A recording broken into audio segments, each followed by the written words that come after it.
अस्सलाम वालेकुम, मैं हूं सैयद ज़ीशान अजीज़। सुहेल अफरीदी इश्क इमरान आखिरी हद तक जाने का फैसला कर लिया गया है। एस्टैब्लिशमेंट के साथ टकराओ, अब एस्टैब्लिशमेंट झुकेगी या पीटीआई झुकेगी, या ये वो आखिरी लॉन्ग मार्च होगा जिसके बाद इमरान खान साहब मजीद 3 से 5 साल जेल के अंदर रहेंगे। मुख्तलिफ क्या होगा, 26 नवंबर मुरीद के कश्मीर की तरह गोलियां चलेंगी या फिर लाहे अमल तब्दील होगा, इसको डिस्कस करेंगे। इसके अलावा बिलावल साहब मौलाना साहब के बाद अब जो इनकलाबी हैं वो बन गए हैं और अब ये किसको रेस्क्यू कर रहे हैं, ये भी हम डिस्कस करेंगे। सबसे पहले हम सीएम अफरीदी का जो 5 अगस्त का जलसा है उसको डिस्कस करेंगे। आपने अगर अभी तक ये चैनल सब्सक्राइब नहीं किया तो इस चैनल को सब्सक्राइब कर लें और बेल का आइकन दबा दें अगर आपको नोटिफिकेशन चाहिए जब भी नया व्लॉग अपलोड होता है उसका। सबसे पहले जी सुहेल अफरीदी साहब अली अमीन गंडापुर के बाद सीएम केपी के बने, और जब अली अमीन गंडापुर के ऊपर पार्टी को, क़यादत को और सोशल मीडिया के ऊपर लोगों को और आम कारकुनों को एतमाद नहीं रहा कि ये अब गद्दार हो गए हैं, ये अब एस्टैब्लिशमेंट के साथ मिल गए हैं, तो इस वजह से अब इनको हटाया जाए। उनको हटा के सुहेल अफरीदी साहब लाए गए और सुहेल अफरीदी साहब ने पहली तकरीर इश्क इमरान में मारे जाने के ऊपर की और उसके बाद खामोशी सी छा गई। उस तकरीर के बाद सुहेल अफरीदी साहब का एक ऐसा औरा बना कि एक नौजवान लड़का जिसको इमरान खान ने फ्रॉम नोवेयर सीएम बना दिया, ये तो कुछ ना कुछ कर गुजरेगा। वो हर चीज ये कर गुजरेगा जो करने से जो गंडापुर साहब हैं वो डरते थे। लेकिन आहिस्ता आहिस्ता वक्त गुजरता गया तो सुहेल अफरीदी को भी उसी कैटेगरी में गंडापुर साहब के साथ जाकर खड़ा कर दिया गया कि आप भी गद्दार हैं, आप भी मुनाफिक हैं, आप भी इमरान खान साहब की रिहाई तो दूर, आप तो अपनी मुलाकात भी नहीं कर सके। गंडापुर तो चलो कुछ ना कुछ करके मुलाकात ही कर ले आता था, खबर भी बाहर ले आता था।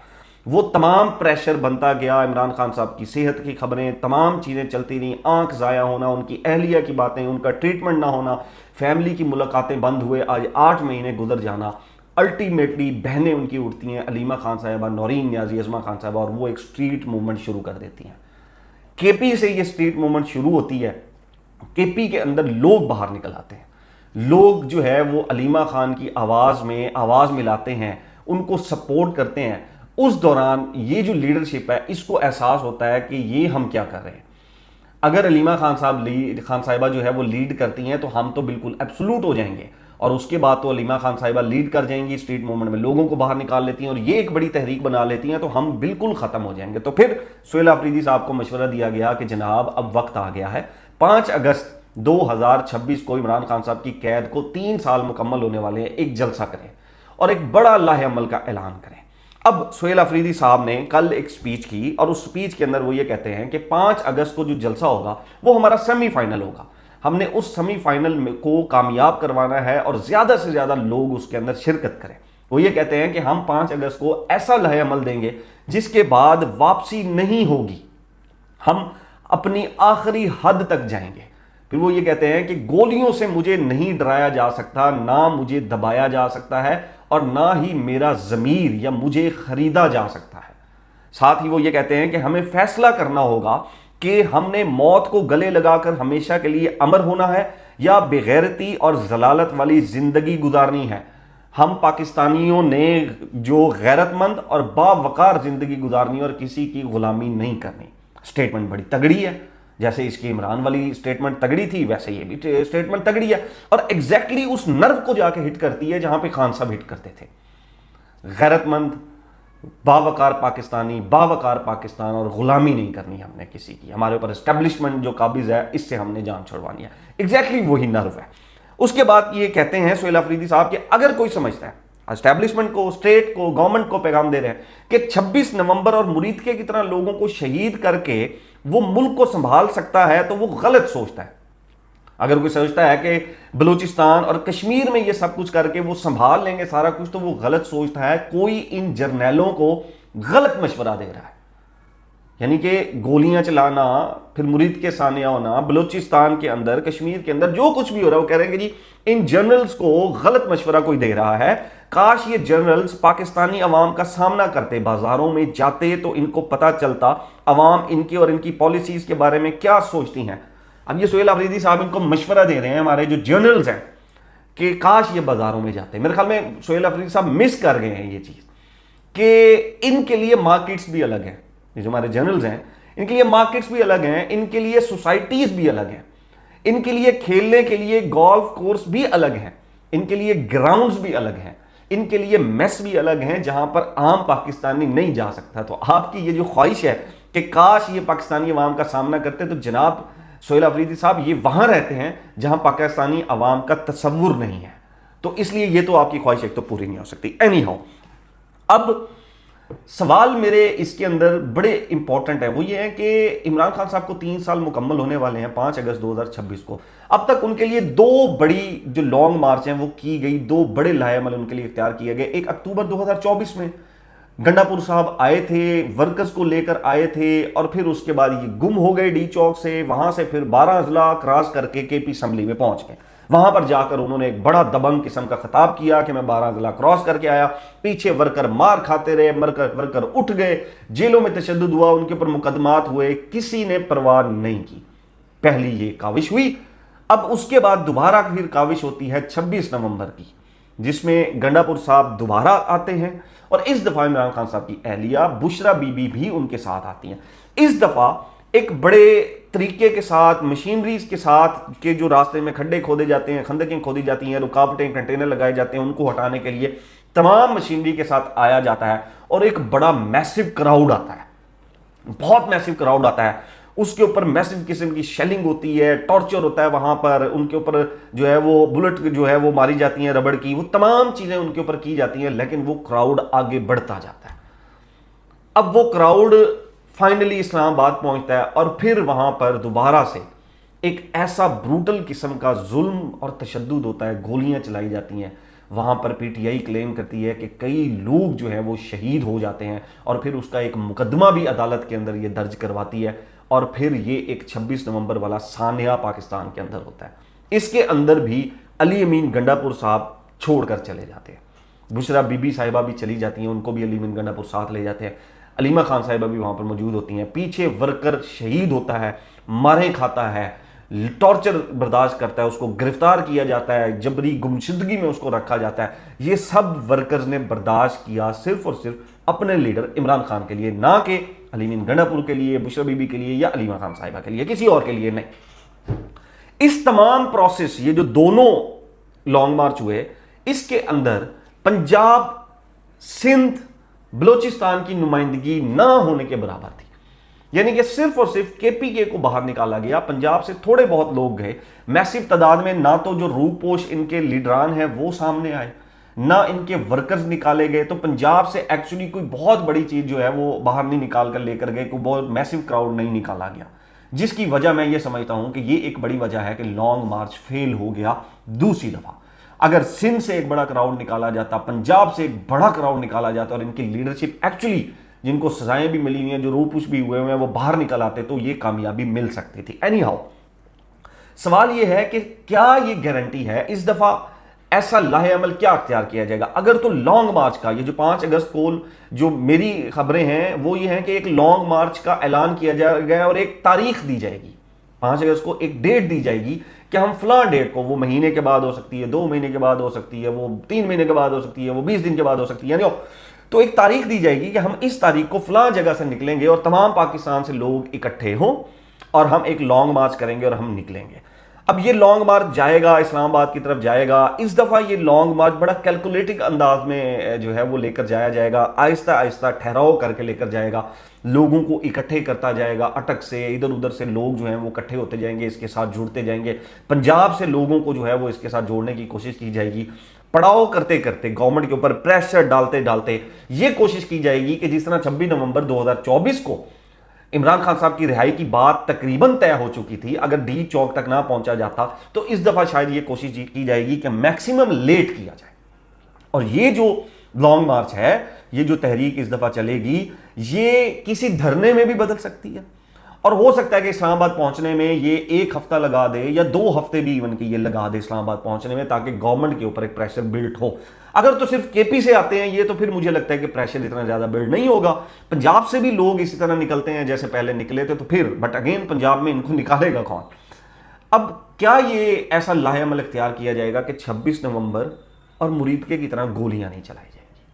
स्टेट इस वक्त ये पोर्ट्रे करती है कि स्टेट इस वक्त हार्ड है, वो as a hard state react कर रही है, कोई प्रोटेस्ट करेगा, कोई इख्तलाफ राय रखेगा, कोई इख्तलाफ की बात करेगा, कोई इस निज़ाम या सिस्टम या हुकूमत के खिलाफ बात करेगा तो उसको मार दिया जाएगा, उसको उठा लिया जाएगा, अगवा कर लिया जाएगा या फिर मुकदमात में अंदर डाल दिया जाएगा। अब स्टेट की तो ये पॉलिसी है। अभी हम कश्मीर के अंदर देख रहे हैं, हालात वहां पर बहुत ज्यादा खराब हैं, फिर भी इलेक्शन करवाया जा रहा है। वहां पर लाखों कश्मीरी प्रोटेस्ट में है, फिर भी इलेक्शन करवाया जा रहा है, 3 फेसेस में कराया जा रहा है। और जो इलेक्शन पार्टी वहां पर पोर्ट्रे कर रही है कि हम जीत रहे हैं, वो वहां पर लाशों के ऊपर, वहां पर जो शहादतें हो रही हैं उस पर बात नहीं कर रही, अपने जश्न पे बात कर रही है। तो this is how they are reacting कि हम हार्ड स्टेट है, हम आपको मारेंगे, आप या तो हमारे हक में बैठ जाए।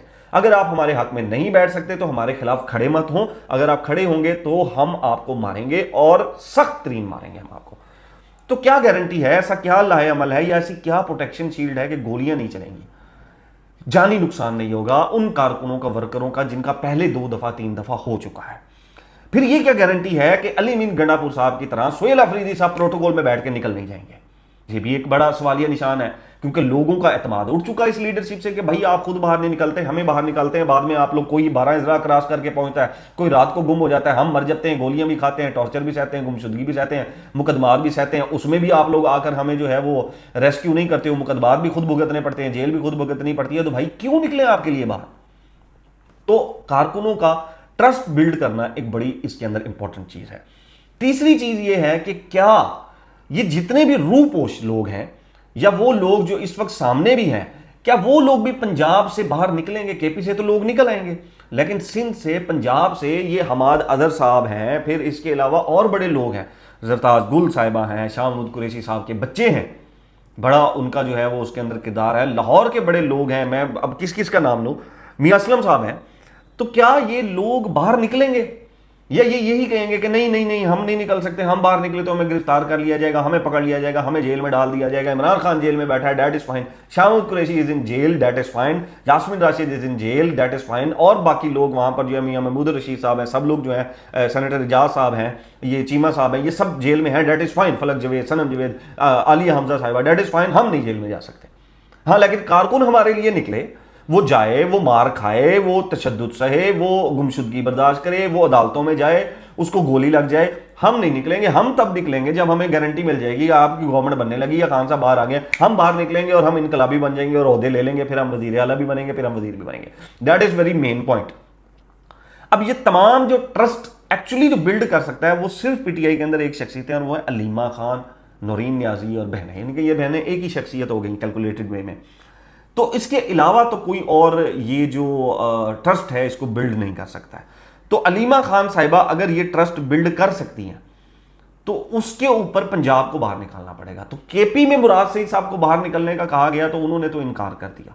उन्होंने कहा जी मैंने तो नहीं निकलना। आप कुछ लोग उनके हक में कि बिल्कुल आप बाहर ना निकलें, आपको मार देंगे, ये जेल में डाल देंगे। कुछ लोग कहते हैं बाहर निकलो भाई, और कितने साल, 3 साल हो गए खान साहब को, अब और कब आपने आना है? जब खान साहब खुदा ना खास्ता जो है उनके साथ कुछ कर देंगे तब आप बाहर आओगे। तो सेम पंजाब वालों के साथ अगर अलीमा खान साहिबा पंजाब की लीडरशिप को बाहर नहीं निकाल पाती हैं तो फिर क्या बनेगा? फिर लोग क्यों निकलेंगे? और पंजाब में से कौन निकालेगा उनको? अलीमा खान साहिबा किसी एक जगह से निकाल सकती हैं, नौरीन न्याजी साहिबा किसी एक जगह से निकाल सकती हैं। तो ये एक बड़े सवाल हैं। उसके बाद जो इसके अंदर सबसे इंपॉर्टेंट क्वेश्चन है वो ये है कि अगर खान साहब को इस्लामाबाद पहुंचने तक रिहा नहीं किया जाता तो फिर क्या होगा? या फिर वहां पर पहुंचने पर अगर 26 नवंबर की तरह, मुरीद के की तरह गोलियां चलाई जाती हैं तो फिर क्या होगा? एस्टैब्लिशमेंट नहीं झुकती, और अभी तक ऐसा कोई भी मतलब पोर्ट्रे नहीं किया जा रहा कि भाई एस्टैब्लिशमेंट झुक जाएगी या वो कोई नीचे आ जाएगी। ऐसा अभी तक कहीं पे भी तासुर नहीं दे रहा, स्टेट की तरफ से भी नहीं मिल रहा, गवर्नमेंट की तरफ से भी नहीं मिल रहा। गवर्नमेंट तो कभी भी ऐसा तासुर नहीं देगी, क्योंकि जब तक खान साहब की एस्टैब्लिशमेंट के साथ लड़ाई है, पीपल्स पार्टी और नून लीग की बका है। जैसे लड़ाई खत्म ये दोनों जीरो हो जाएंगे, एब्सोल्यूट हो जाएंगे और वापसी जाना पड़ जाएगा इनको। तो अगर 26 नवंबर दोहराया जाता है, मुरीद के दोहराया जाता है, कश्मीर दोहरा दिया जाता है, तो फिर क्या होगा? और फिर क्या खान साहब जो हैं वो इस तहरीक के नाकाम होने के बाद 26 नवंबर की तरह, मुरीद के की तरह अगर ये तहरीक नाकाम हो जाती है, ये लॉन्ग मार्च वो काउंटर कर लेते हैं, इसको डिस्पर्स कर लेते हैं, तो उसके बाद क्या बनेगा? क्या खान साहब फिर से 3 साल 5 साल जेल में रहेंगे और फिर एक नया वजीर आला लाया जाएगा? सोहेल अफरीदी को गद्दार डिक्लेयर कर दिया जाएगा, सोहेल अफरीदी को एक फेल्ड चीफ मिनिस्टर जो है वो डिक्लेयर कर दिया जाएगा, एक बड़ी कैंपेन शुरू हो जाएगी, फिर एक नया बंदा लाया जाएगा, फिर एक नया बंदा लाकर एक नया ऑरा क्रिएट किया जाएगा कि ये है वो बंदा जिसकी एक्चुअल हमें तलाश थी। और तब तक खान साहब जो है फिर उसको टाइम चाहिए, साल चाहिए, सवा साल चाहिए, 1.5 साल चाहिए, फिर खान साहब जेल में रहेंगे। फिर तो ये एक ऐसा प्रोसेस है कि जिसके अंदर डू और डाई वाली बात जो है, जो ये भी बात कर रहे हैं सोहेल अफरीदी साहब, ये बड़ी एक कैलकुलेटेड किस्म की जो है वो चीज है कि अगर ये नहीं होता तो फिर इसके ऊपर क्या बनेगा। अब ये लोग ऑलरेडी खौफजदा भी हैं, ऑलरेडी मुरीद के सानिया भी देख चुके, 26 नवंबर भी देख चुके, नॉर्मली भी देखते हैं कि भाई पीरा सीसीडी ये सब कुछ लोग खौफजदा है, लोग बाहर निकलने से डरते हैं। तो वो एतमाद भी जो है वो उसके ऊपर जो है वो इन्होंने लेकर आना है। और फिर प्रोटेस्ट के ऊपर अगर वहां पर धरना दे दिया जाता है तो फिर उसके अंदर क्या होगा। और अगर सोहेल अफरीदी साहब ये सब करने में कामयाब हो जाते हैं और फिर उसके बाद इमरान खान साहब के लिए कोई एक बड़ी जो रिहाई है या कोई एक बड़ी जो है वो बातचीत हो सकती है बगैर डील के जो इमरान खान साहब चाहते हैं, तो फिर ये सोहेल अफरीदी के लिए एक ऐसी बड़ी कामयाबी होगी जो ता हयात उनके करियर के साथ लग जाएगी। और ये ता हयात पीटीआई के लिए, पाकिस्तान के वो सपोर्टर्स जो इमरान खान साहब को सपोर्ट करते हैं, उनके नज़रिए को सपोर्ट करते हैं, उनके लिए एक सुपर हीरो के तौर पर ये इमरान खान साहब की तरह एक जो है वो रोल अदा करेंगे और वो बन जाएंगे। अब ये जो है वो पीटीआई के हवाले से था। अच्छा, बिलावल भुट्टो साहब कल उन्होंने बयानात दिए कश्मीर इलेक्शन के ऊपर। उन्होंने कहा जी रियासत को अब तय करना है कि नून लीग के मफादात जो है वो प्यारे हैं, ये रियासत और पाकिस्तान के जो है वो मफादात प्यारे हैं, और इलेक्शन के अंदर मुतनाज़ ये इलेक्शन हुए। इस तरह के उन्होंने कल बड़े इनकलाबी किस्म के जो है वो बयानात दिए। और उसके बाद उन्होंने उसका तस्वुर ये किया गया कि ये इस्टेब्लिशमेंट को ललकार रहे हैं बिलावल भुट्टो साहब, क्योंकि वो कह रहे थे रियासत को तय करना है, रियासत को सोचना है कि नून लीग के मफादात की बात करनी है या पाकिस्तान के मफादात की बात करनी है। तो इस तरह की चीज़ें थी। तो उसके बाद मरीम नवाज साहिबा ने उनको इनकाउंटर किया और उनको कहा कि भाई मैं आपको बता दूं कि आप बड़ी बारीक वारदात डालते हैं इलेक्शन चोरी की, और ये जो इलेक्शन है ये रियासत ने इलेक्शन वोटिंग जो है ये अवाम करती है, फैसला अवाम करती है, रियासत नहीं करती। फिर मरीम नवाज साहिबा के ऊपर तनकीद हुई कि भाई 8 फरवरी को जो फैसला हुआ वो तो अवाम ने आपके खिलाफ नहीं दिया। अवाम ने तो नहीं चाहा कि आपके चचा वज़ीर आज़म बने, बिलावल के अब्बा सदर बने और आप जो है वो वज़ीर आला बने, तो अवामी मैंडेट का तो आपने फिर भी वो नहीं किया। फिर शजील मेमन साहब आ गए और उन्होंने कहा कि जी ये तो फॉर्म 47 के ऊपर बैठे हैं, भीख मांग कर बैठे हैं। तो इस तरह इनकी आपस में लड़ाई है। अब मैं कोई और वर्ड तो नहीं यूज करता, लेकिन मैं एहतियातन ये कहता हूं जी शेरवानी है, दोनों तरफ पहनी हुई है इन्होंने। एक तरफ बिलावल की शेरवानी है, एक तरफ मरियम नवाज साहिबा ने वजीर आजम बनना है। लड़ाई है इनकी आपस की वजीर आजम बनने की। ये क्लैश तो इनका पक्का है कि अगले इलेक्शन में पीपल्स पार्टी चाहती है कि बिलावल आए और नून लीग चाहती है कि मरियम नवाज साहिबा प्राइम मिनिस्टर बने। लेकिन एकदम से इनकलाबी ये कैसे बन गए हैं? अब डॉट्स थोड़े से कनेक्ट करता हूं तो देखता हूं रजादार का केस बना, तो साथ ही बलूचिस्तान के अंदर शहादतें हो गई, एक बड़ा प्रेशर आ गया स्टेट के ऊपर, गवर्नमेंट के ऊपर, एस्टेब्लिशमेंट के ऊपर। तो मौलाना साहब आ गए, वो इनकलाबी नारे लगाए कि बस धज्जियां उड़ा के रख दी, एस्टेब्लिशमेंट की, फौज की धज्जियां उड़ा के रख दी, कारगिल और पता नहीं क्या क्या कुछ डिस्कस करने लगे। फिर देखता हूं कि कश्मीर में हालात खराब हुए, कश्मीर में शहादतों की इतलात आई।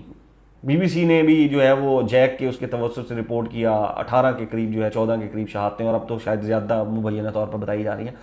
फिर देखता हूं कि जब वहां पर ये सारा कुछ हुआ तो बिलावल इनकलाबी बनकर आ जाते हैं और वो कहते हैं कि ये नून लीग, रियासत नून लीग के मफादात देख रही है, फलां कर रही है। और फिर बाद में कहते हैं कि नहीं, मैं पाकिस्तान की इस्टेब्लिशमेंट को ये नहीं कह रहा था। भाई इस मुल्क में अगर आपको ये लगता है कि नून लीग चोर है, नून लीग इलेक्शन चोर है, नून लीग भीख मांग के बैठी हुई है, फॉर्म 47 पे बैठी हुई है, आपको किसने रोका है? आप छोड़ दें, छोड़ दें आप गवर्नमेंट, आप इनको सपोर्ट छोड़ दें। आप इनकी सपोर्ट छोड़ देंगे, ये अगले दिन गिर जाएंगे, ये अगले दिन गिर जाएंगे। लेकिन एक्चुअली आप वो सपोर्ट छोड़ नहीं सकते हैं। उसकी वजह यह है कि आप दोनों ने जो शेरवानियां पहन रखी है ना, पीपल्स पार्टी और नून लीग ने, ये एक दूसरे के हाथ में इसका नाड़ा है। शेरवानी कह लें, ट्राउजर कह लें, शलवारें कह लें आप इसको, इसके नाड़े आप एक दूसरे के हाथ में। अगर पीपल्स पार्टी नून लीग का नाड़ा छोड़ती है और उसके कपड़े उतारती है ना, तो नून लीग भी पीपल्स पार्टी का नाड़ा छोड़ देगी। ये जो इनकलाबी बने हुए हैं ये भी नंगे हो जाएंगे, वो भी नंगे हो जाएंगे, दोनों नंगे हो जाएंगे। तो इनकी मजबूरी ये है कि ये एक दूसरे का नाड़ा नहीं छोड़ सकते। नाला छोड़ते हैं तो दोनों नंगे होते हैं। तो एक दूसरे के ऊपर बातें करना, इलेक्शन चोरी, करप्शन के इल्जाम, और राणा सनाउल्लाह साहब ने 2,500-3,000 अरब रुपए का इल्जाम लगाया, उसके बाद खामोशी, शटअप कॉल आई, अब नहीं नाम लेना। फिर एक दूसरे को कहते हैं, वो कहते हैं वो इलेक्शन चोर है, वो कहते हैं वो मैंडेट चोर है, एक दूसरे को चोर चोर भी कहना है, लेकिन नाला नहीं छेड़ना है इन्होंने। क्यों? क्योंकि जिसने एक्चुअली इनके नाड़े इनके हाथ में पकड़ाए हुए हैं ना, उसने ना इनके हलक के अंदर उंगली भी डाली हुई है, इन दोनों के हलक के अंदर उसकी उंगली, और वो है एस्टैब्लिशमेंट की उंगली। तो ये फड़फड़ाते जरूर हैं, लेकिन रेस्क्यू करने के लिए फड़फड़ाते हैं। ये जो लड़ाई हमें नजर में आती है ना, ओए बिलावल इनकलाबी, ओए मौलाना आ गया, मौलाना ने इनकलाब खड़ा कर दिया, ओ यार ये तो चढ़ गया एस्टैब्लिशमेंट पे, ओ यार ये तो जर्नैलों पे चढ़ गया यार। कुछ भी नहीं है, सब राम कहानी है, सब एक्चुअली इन्हीं लोगों को एस्टैब्लिशमेंट को रेस्क्यू करने के लिए आते हैं। ये बलूचिस्तान में शहादतें हुई, हमारा रज़ा डार वाला केस चल रहा था, मौलाना आ गया, अब कश्मीर वाला आ गया, ये आ गया, हमारे बॉर्डर डिस्टर्ब है, हमारा केपी डिस्टर्ब है, बलोचिस्तान हमारा डिस्टर्ब है, और अब हम कश्मीर भी डिस्टर्ब कर चुके हैं। और अब तो वो एंकर भी रो रहे हैं, वो भी इसके ऊपर तिलमिला के उठ रहे हैं कि भाई आप कश्मीर में क्या कर रहे हैं, क्यों कर रहे हो, वजह किसने कह दिया कि ऐसे करो, मारो पीटो और कंट्रोल कर लो, ऐसे नहीं होना। अब तो वो भी बात करते हुए नजर आ रहे हैं जो पहले कहते थे ये गद्दार है। और फिर ऐसी अजीबो गरीब वीडियोस चलाई जा रही हैं कश्मीर के हवाले से, एआई की बनी हुई बंदा खड़ा हुआ है, पिस्टल चलाई जा रहा है, पीछे अवाम खड़ी है, वो गोली वाले चलाने वाले को नहीं देख रही, वो अपने ही नज़ारे देख रही है। मतलब एक छोटा बच्चा भी ये बता सकता है कि ये एआई की वीडियो है। तो इस तरह अगर आपने कंट्रोल करना है और इस तरह अगर आपने गद्दार डिक्लेयर करना है, इस तरह भारतीय करेंसियां निकाल निकाल के आपने जो है वो दहशतगर्द बनाने हैं, तो आई एम वेरी सॉरी, ये अब नहीं हो सकता। दिस इज 2026, आप 1990 के अंदर फंस चुके हैं। वो जो बैरिस्टर आप लेकर आए बैठे हैं ना बाहर वाला, पॉलिसी मेकर वाला, आई नो हिम, वो गलत जगह फंसा रहा है, वो आपको 1990 से बाहर ही नहीं निकाल रहा।